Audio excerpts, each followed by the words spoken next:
अस्सलाम वालेकुम dad. Good morning. Morning. कैसे हो? मैं ठीक। डैड आप दादा जान के घर क्यों नहीं जा रहे हैं? अतील चाचू पूछ रहे थे मुझसे।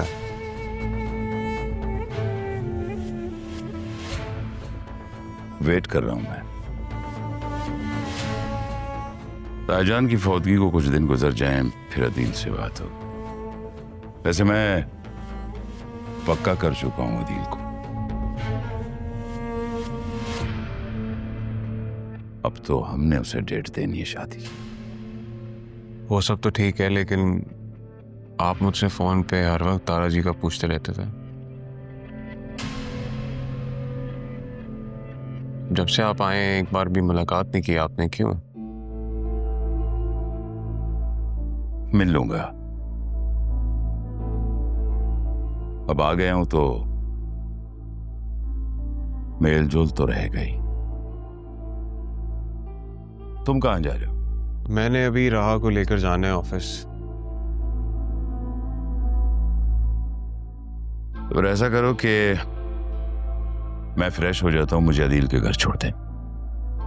चलें ठीक है, फिर मैं कॉफी पी लेता हूँ और शावर कर लेता हूँ। मैं मिलता हूँ आपसे थोड़ी देर में। ओके।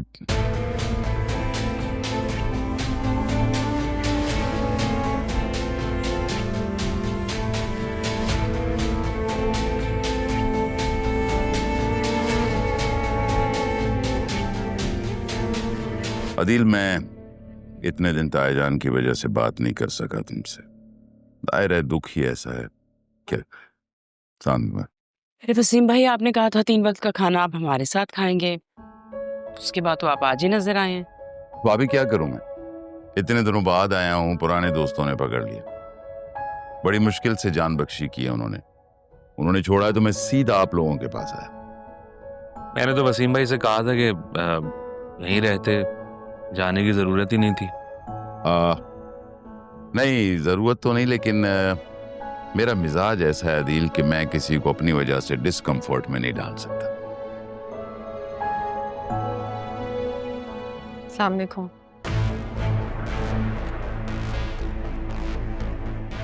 वालेकुम सलाम। कैसी उतारा? ठीक हूँ। मैं जरियून के निकाह की बात करने आया हूँ। आओ बैठो। काम पे तो तुम जा नहीं रहे हो, फिर कहाँ थे सारा दिन?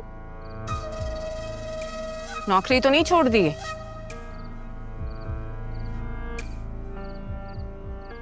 कुछ पूछ रही हूँ तुमसे।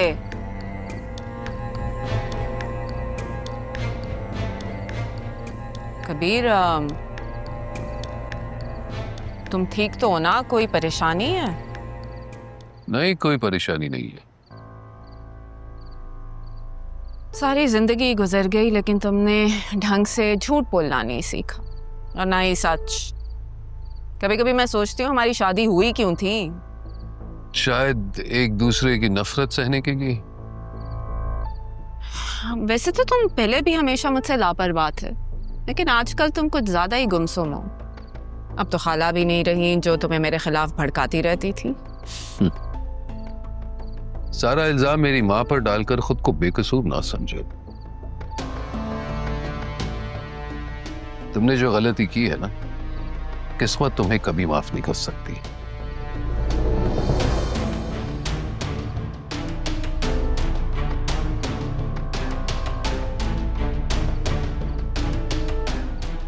ऐसा क्या किया है मैंने? किसी का आशियाना जलाकर खुद के घर में रोशनी की थी ना। तारा की बात कर रहे हो? वैसे हैरत है तुम भूले नहीं हो उसे अभी तक। याद रखो कबीर, इस गुनाह में तुम बराबर के शरीक थे। हाँ, इसी की सजा काट रहा हूं, और वो सामने आकर भी शायद मेरा चेहरा नहीं देखना चाहेगी। सामने आकर? तुम मिले हो उससे? अब तो मरने के बाद ही मिले मुझे। ढूंढ ढूंढ कर थक गया। मिल जाएगी तो मना लोगे? नहीं, वो नहीं मानती, लेकिन कम से कम माफी तो मांग सकता। कितने बेचैन हो रहे हो ना तुम मुझसे माफी मांगने के लिए। और मैं, जिसने सारी जिंदगी तुम्हारे रवैये को बर्दाश्त किया, उसका क्या? उसकी जिम्मेदार तो तुम खुद हो। ठीक है, एक दिन इकट्ठे ही माफिया मांगोगे तुम।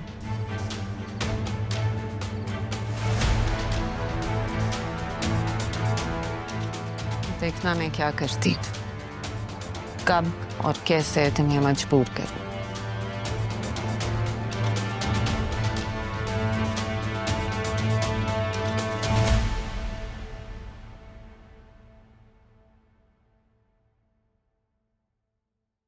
आसिफ, क्या बात की है तुमने आप ही से? मैं शर्म आनी चाहिए। क्यों? मुझे क्यों शर्मानी चाहिए?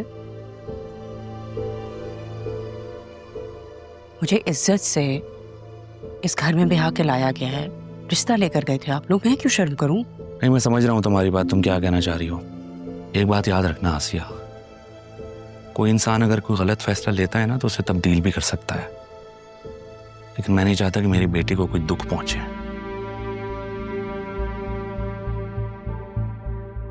आप ही ने जितनी तकलीफों के साथ जिंदगी गुजारी है, किसी दुश्मन को भी वो दिन देखने ना पड़े। और ये तुम राहा और अरमान के बारे में क्या कह रही थी? जब तुम जानती हो कि राहा की शादी जरीउन से ही होगी, चाहे तुम कुछ भी कर लो।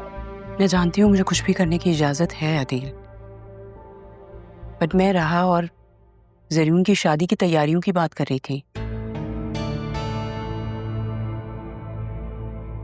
सोचा तो ये था कि बतूल की शादी होगी उससे, अब वो तो होने से रही, तो अब राहा के साथ जो जाने अनजाने में मैंने गलतियां की हैं, उन गलतियों का कफारा अदा नहीं कर सकती क्या? मैं तुम्हें समझ नहीं पा रहा हूँ। लेकिन मैं सब कुछ समझ गई। तारा को तो मैं कुछ नहीं कह सकती, लेकिन राहा के साथ मेरा बिहेवियर बहुत बुरा था। तुमसे और राहा से मैं माफी मांग लूंगी, बतूल को भी समझाऊंगी, वो भी समझ जाएगी, आखिर वो भी तो उससे बहुत प्यार करती है। तुम अचानक,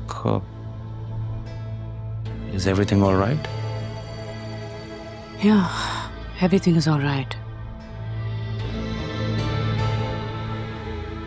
जब राहा और जरीउन को साथ देखा तो अंदाजा हुआ कि मैं नहीं कर सकती अपनी बेटी के साथ ज्यादती। जो राहा का है वो राहा को ही मिलना चाहिए।